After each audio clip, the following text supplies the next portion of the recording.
नमस्कार। कांग्रेस की महासचिव प्रियंका गांधी वाड्रा को उनका सरकारी बंगला खाली कराने के जो नोटिस मिला है उसके बाद सबसे ज्यादा जो नजर है वो उत्तर प्रदेश पर है, क्योंकि कहा गया है कि प्रियंका गांधी वाड्रा बहुत जल्द उत्तर प्रदेश की राजधानी लखनऊ में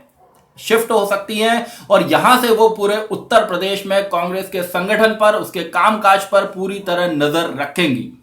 और इस मामले को कांग्रेस ने उठाया है और उसने कहा है कि ये जो बीजेपी सरकार है और जो मोदी सरकार है उसकी कांग्रेस नेतृत्व के साथ जो नफरत है उसको दिखाता है। कांग्रेस ने यह भी कहा है कि वो इस तरह के नोटिसों से नहीं डरती। लेकिन अगर प्रियंका गांधी, जिस तरह की पुष्ट खबरें हैं कि लखनऊ आ रही हैं और लखनऊ में एक बंगले में वो एक घर में वहां वो रहेंगी और वहीं से फीडबैक लेंगी संगठन का, वहीं से कार्यकर्ताओं से बातचीत करेंगी और इससे पहले भी वो उस घर में रुकती रही हैं, तो माना ही जाना चाहिए कि उत्तर प्रदेश की सियासत में अब बहुत कुछ नया, बहुत कुछ नए घटनाक्रम देखने को मिल सकते हैं। वो ऐसे होंगे क्योंकि अभी तक प्रियंका गांधी दिल्ली में रहती थी तो यहां से ट्वीट के जरिए और वो बीच बीच में लखनऊ जाती थी, लेकिन अब चूंकि वो प्रदेश की राजधानी में रहेंगी तो यहां कार्यकर्ताओं से संवाद करना और धरना प्रदर्शन में निकल सकना, क्योंकि लॉकडाउन की वजह से बहुत बड़े प्रदर्शनों पर रोक है,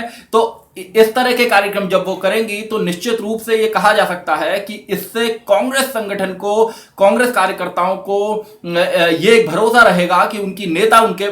पास हैं। और ये जो चैलेंज होगा ये योगी आदित्यनाथ सरकार के लिए तो कम चैलेंज होगा, वहां के अपोजिशन के लिए ज्यादा चैलेंज होगा, क्योंकि आप अगर देखेंगे बीते कुछ दिनों में प्रियंका गांधी वाड्रा ने योगी आदित्यनाथ सरकार के साथ ही यूपी में अपोजिशन विपक्षी दलों पर हमला बोला है। बीच में जब आगरा में कोरोना से जो मौतें हुई थी उसको लेकर उन्होंने ट्वीट किया था और जब वहां के डीएम ने उन्हें नोटिस भेजा था तो प्रियंका ने तीखे अंदाज में कहा था कि वो विपक्ष के कुछ नेताओं की तरह बीजेपी की अघोषित प्रवक्ता नहीं है। तो ये एक सियासी हमला था, बहुत करारा हमला था। और उसके बाद जब बीएसपी सुप्रीमो मायावती का ये बयान आया कि चीन के मुद्दे पर वो बीजेपी के साथ खड़े हैं, उनकी पार्टी बीजेपी के साथ है, तो इसे लेकर भी प्रियंका ने हमला किया, पलटवार किया और उन्होंने कहा कि ये वक्त हिंदुस्तान के साथ खड़े होने का है। तो ये जो प्रियंका गांधी अगर लखनऊ शिफ्ट करती है तो इसका निश्चित रूप से ये सियासी मतलब निकल सकता है कि उत्तर प्रदेश के अंदर अब जो सियासत है कांग्रेस की वो प्रियंका गांधी के दम पर चलेगी। ये पहले भी साफ था, लेकिन जिस तरह प्रियंका गांधी प्रदेश अध्यक्ष के चयन से लेकर जिला, शहर कांग्रेस की जो ब्लॉक कमेटियां हैं वहां तक प्रियंका गांधी लगातार मामलों को देख रही थी। उपचुनाव में भी जो टिकट बंटने थे उसमें भी प्रियंका गांधी अपने जो प्रत्याशी थे उनका पूरा फीडबैक लेती थी। तो इस हालात में उत्तर प्रदेश में वो कांग्रेस कार्यकर्ताओं के बीच में निकलकर पार्टी को मजबूत करेंगी और उनका जो पूरा फोकस रहेगा वो उत्तर प्रदेश का विधानसभा चुनाव रहेगा। ऐसी स्थिति में निश्चित रूप से समाजवादी पार्टी और बहुजन समाज पार्टी के लिए हालात थोड़ा सा मुश्किल होंगे, क्योंकि प्रियंका ने अपनी जिस तरह की सियासत, जिस तरह की सियासी गणित बैठाई है उसमें उनका लक्ष्य कांग्रेस के परंपरागत वोट बैंक यानी कि दलित और मुस्लिम और समाज का अपर कास्ट वर्ग जो हमेशा से एक समय में कांग्रेस के साथ रहा उसको वापस लाने की है। उनके जो सांगठनिक रचना है, व्यूह रचना है, उसमें भी ये सब दिखाई देता है। और प्रियंका गांधी की कोशिश यह है कि जिस तरह बहुजन समाज पार्टी के उभार के बाद दलितों का एक बड़ा तबका उनके साथ गया, पिछड़ों का एक बड़ा तबका, मुसलमानों का एक बड़ा तबका समाजवादी पार्टी के साथ गया और हिंदुओं में अपर कास्ट का एक बहुत बड़ा तबका राम मंदिर आंदोलन के बाद बीजेपी के साथ गया। इन सब तबकों के साथ ही समाज के वंचित और शोषित तबके को, अल्पसंख्यक तबके को वापस लाने की कोशिश लगातार प्रियंका गांधी कर रही हैं। उत्तर प्रदेश में आदिवासियों का जो सोनभद्र में नरसंहार हुआ था वो मामला हो, लॉकडाउन के दौरान आपने देखा प्रवासियों के लिए, श्रमिकों के लिए बसें चलाने का मामला हो, या बिजली की कीमतें बढ़ने का मामला हो, या कई और मामलों में प्रियंका गांधी खासी सक्रिय रही हैं, लगातार योगी आदित्यनाथ सरकार को घेरती रही हैं। और अब जब उन्होंने विपक्ष पर हमला किया है तो इसका सीधा मतलब यह है कि प्रियंका गांधी 2022 के विधानसभा चुनाव में बिना किसी दल से गठबंधन किए कांग्रेस को अकेले लड़ने के काबिल बनाना चाहती हैं, वो उत्तर प्रदेश में सभी सीटों पर पार्टी के उम्मीदवार खड़े करना चाहती हैं। और ये मैसेज उनका क्लियर है कि वो उत्तर प्रदेश के अंदर एक कड़ी टक्कर देंगी, क्योंकि हालिया उन्होंने जो ट्वीट किया था उसमें भी उन्होंने इस बात को कहा था कि उत्तर प्रदेश की सरकार उन्हें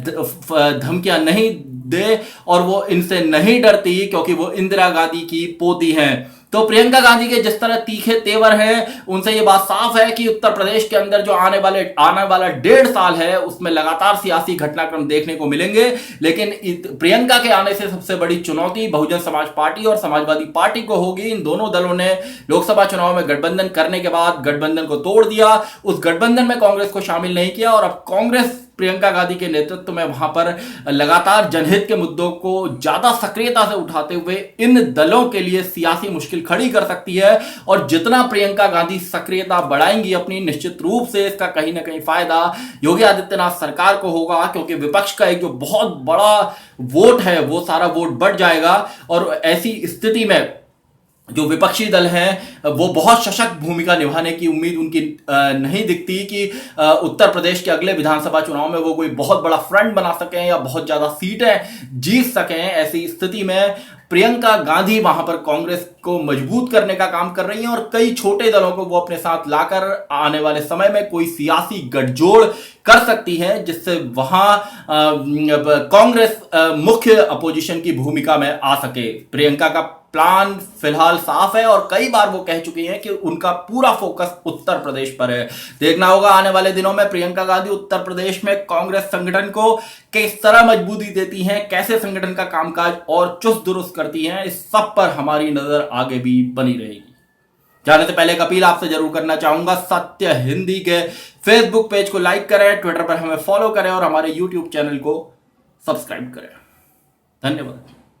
सत्य हिंदी के और वीडियोस को देखने के लिए हमारे YouTube चैनल को सब्सक्राइब करें और सीधे नोटिफिकेशन पाने के लिए बेल आइकन दबाएं।